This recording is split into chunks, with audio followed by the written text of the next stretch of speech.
All right, we're looking at chapter 14, covering stress, lifestyle, and health. It's a funny little video if you just want to watch it, maybe make you feel better about your day. When we're looking at stress, we're going to look at the physiological and the psychological side of it, the causes and consequences, and then we'll talk about some healthy ways to decrease stress. So what is stress? It is an unpleasant feeling. So we have maybe frustration, anger, conflict, overwhelm. We have maybe too much that we are asked to do, our demand is too high, that we can actually complete. Stimulus-based stress is going to be the demand or threatening event or situation. So maybe you have a really stressful job or school, something like that can be stressful. It says that it characterizes stress as a stimulus that causes certain reactions, and it fails to recognize that people differ in how they view and react to challenging situations. Response-based definition is the physiological response that occurs in response to demanding or threatening situation. So this talks about how stress is a response to our environmental conditions, but neither one of these are going to be a complete definition of stress. Okay, so if we're looking at cognitive appraisals, these are going to be ways in which we appraise the situation, so how we feel the situation is turning out. Okay, so if we look at stress, it's a process whereby an individual perceives and responds to events he appraises or she appraises as overwhelming or threatening to their well-being. Okay, so again, you're overwhelmed, you've got too much information, too much to do, and it's threatening your well-being. Okay, and so it's really important that we find ways to judge or to appraise the stress so that we give the right reaction. So a primary appraisal is the judgment about the degree of the potential harm to our well-being. Okay, so you have the threat present, and then you're going to see that stressor. It's going to lead to a harm or loss or negative consequences. And then the challenge is going to be the stressor that carries the potential for growth or personal gain. Okay, so it says graduating from college or entering the workforce can be a threat of loss of financial support or a challenge that you're going to be able to gain independence and growth. And while it may be stressful for a time, it may give you a hard season, it will more than pay for itself. Okay, so kind of what we see of that potential threat at the beginning. Secondary appraisal is the judgments and options available to cope with the stressor and the perceptions of how effective such options will be. Okay, so a threat is less successful if we believe we can do something about it. Okay, so if we realize that school may be a little bit of a challenge, but it's okay because we can work, we can get scholarships, we can save for all this stuff, then it will be less stressful. This is just a chart that's showing you the appraisal, whether it becomes a challenge or a threat. If it's a challenge, we realize it's a positive thing. We see the potential for growth. It's not causing us any more stress. If we see it as a threat, it can be harmful. We can have negative consequences. And so then we do the second appraisal. Is this going to have a low threat or a high threat? Now, stress is important for us. We need some stress. There's two different types of stress. You have eustress and you have distress. Eustress is your positive stress. It's really what's going to keep you motivated. If you never had any due dates on your homework, would you get it done? I always thought that I would, and then I had a training that I had the homework and they said, there's no due date. You have your whole life to work on this. And I'm ashamed to admit that because I had my dissertation and lots of other things going on, I didn't complete it. Still working on it several years later, okay? And so if we don't have that eustress, we're not going to get things done, okay? And then if we have distress, that's our bad stress. That's the stress we think about when we hear stress. This can cause burnout, fatigue, a decline in performance. There can be too much stress. Okay, so if you look here, you need an optimal amount of stress, okay? So right here, if you have a low amount of stress, then you're going to have low performance. You're really sleepy. Think about the summers, if you're still in high school or if you went to when you were in high school. You didn't have anything to do during the summer. You slept all day long. Then you wake up late, when you're tired, you sleep all the rest of the day. All you did was sleep. You didn't do anything, okay? What happens if you have too much stress? You're over here. You can't think straight. You're overwhelmed. You're doing things poorly. you're not sleeping well, you're either not eating well or you're overeating or just eating junk. All of these things are happening because you're so stressed, you're disorganized.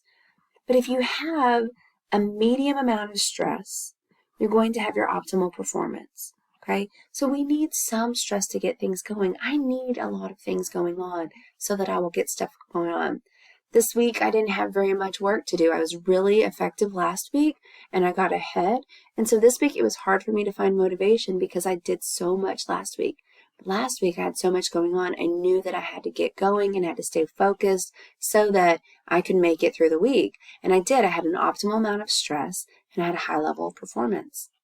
And then this week I'm over here because I don't have as much stress, so my performance is lower. But some weeks I'm over here where I have too much going on, my stress is too high, and my performance is still low. So we need to find a happy medium so that we have a medium amount of stress, but we're still able to perform well. So what are your cues? How do you know whenever you're stressed? Okay? Well, I know mine. I can get in my car, and if my car is messy, oh my goodness, I had no idea I was so stressed out. Or if my closet is unorganized, I'm shocked. Okay? There's 3 different clusters that we fall into our stress cues. Number 1 can be a change in mood. Sometimes we get cranky, anxious, negative, worried. Okay? All those things. That's a cognitive cluster. Cluster B would be our change in habit. Some of us eat extra. We undereat. We don't sleep. We sleep too much. We become overly organized. I clean a lot whenever I get stressed out. My husband would always say, are you cleaning because you need to clean or are you cleaning because you're stressed? And I didn't realize I was cleaning because I was stressed. And then we have our physical changes, cluster C. This is the headaches, the stomach aches, the ulcers that we can get. These physical changes that happen when we have too much stress. Okay, so it's really important for you to manage your stress so that it doesn't overcome you and cause you to have the wrong response. Health psychology is a field of psychology where they focus on how your psychological health impacts your health and your illnesses. So it's going to try to find ways to keep us healthy and decrease our stress. Okay, so it looks at why we make certain life choices, the connection between stress and illness, and how we can effectively intervene and change unhealthy behaviors. Okay, so there was a couple of national surveys. They found that men stress less than women, that higher levels of stress were in people who were unemployed, individuals who had less education, and individuals who had less income. So then you have retired people have the least amount of stress because, they don't have to be anywhere. They determine their schedule. Now, there can be stress for retired people, especially if they did not get to prepare as much as possible or were forced into retirement or something. They can have stress for sure. Okay. But we did see a huge increase in stress levels between 2006 and 2009 simply because of the economic turndown. So we had the crash of the stock market. Okay, so we saw a huge rise in men who were stressed, college graduates, white males specifically, and then people who were between the ages of 45 and 64, and those with full-time employment. Okay, so stress can happen to anybody. It doesn't matter male or female. It can really have an impact on everyone. Okay, so some of the early contributors to stress were going to be Walter Cannon. He identified the body's physiological reactions to stress. He articulated the term fight or flight, which he suggested was kind of a built-in mechanism that would stabilize physiological variables at levels for optimal survival or optimal for survival. So fight or flight is whenever we first hit that response. We're stressed out, we're overwhelmed, we don't know what's going to happen. And so we have all of these different responses happening through these neurotransmitters. The adrenal glands release the epinephrine, the norepinephrine, which causes physiological changes in the body. So when there is some type of a stressor, we can have the energy to overcome it. So if a backhoe falls on your child, you normally can't lift a gallon of milk. All of a sudden, you can pick this backhoe up off of your child to save your child. Okay, so that's your fight or flight response. So looking at that, so how the body reacts to stress. Hans Selye, he was an endocrinologist, And it was really interesting. He was doing research on mice. He was checking their ovaries and seeing how they were, responding to this medication. So he would take a syringe and he would inject them with some stuff. And after a while, he found that the stuff he was injecting them with was giving them ulcers.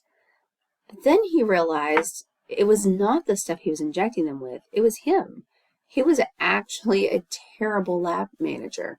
He kept dropping the rats every time he'd pick them up. They were so scared they would run out of his hands and they'd fall.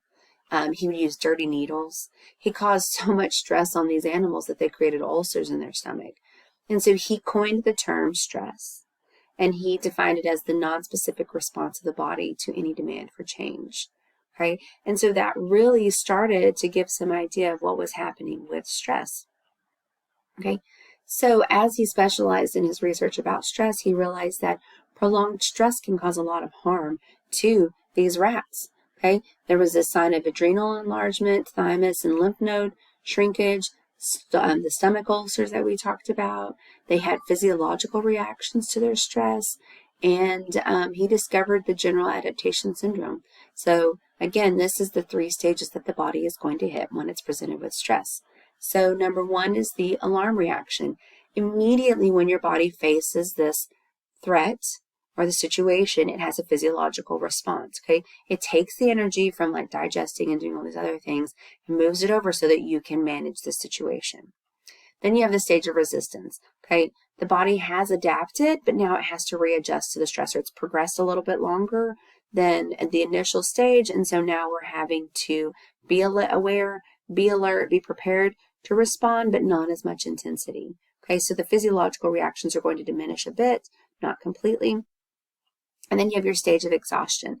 This is when the stressor has lasted much longer than anticipated, and we have the depletion of our physical resources. All of our body's extra storage we've used. This is really physical wear and tear on the body, okay, on the tissues, the organs. If you allow yourself to be in the stage of exhaustion, even too long, you can have illness, disease, death. We've all learned that if we get too stressed, it decreases our immune system and then we become ill. So it's really important for you to realize when you're stressed and find ways to overcome it so that you don't become too stressed. Okay, and then we talked about the sympathetic and the sympathetic nervous system and kind of what it's doing with those corticosteroids.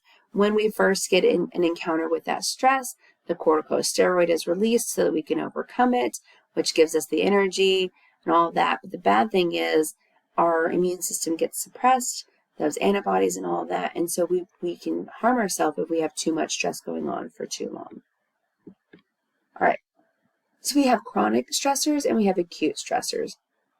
Chronic stressors are going to persist over time for that extended period of time, so something long term. Acute is going to be something that is going to be brief, okay? It sometimes continues to be experienced as overwhelming after the event has ended. So maybe you fell, you broke your leg, so that acute stressor is going to go on while your leg is healing, but it should pass. Okay, traumatic events are going to be obviously traumatic, cause a lot of stress, and we see these through several different things. Okay, so it can be the military, it can be physical assault, terrorist act, natural disasters, a car accident. I was involved yesterday in a mysterious package being delivered to a school, and the whole school had to shut down and we had to evacuate.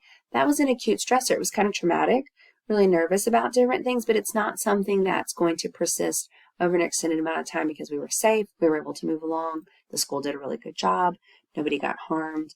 And so that's some of the stuff that you can see with acute stressors and with chronic stressors. So stress does have a couple of factors that we're going to experience. So one would be pressure. We have that external force creates an expectation or demand for our behavior, and then that can cause frustration. Okay, so as we have that frustration being built up on us, we can feel blocked from being able to do something or getting something we need done, which then leads to frustration. Frustration then can then lead to aggression. So it is important for us to take some time to relax so that we don't get too stressed out to make bad decisions.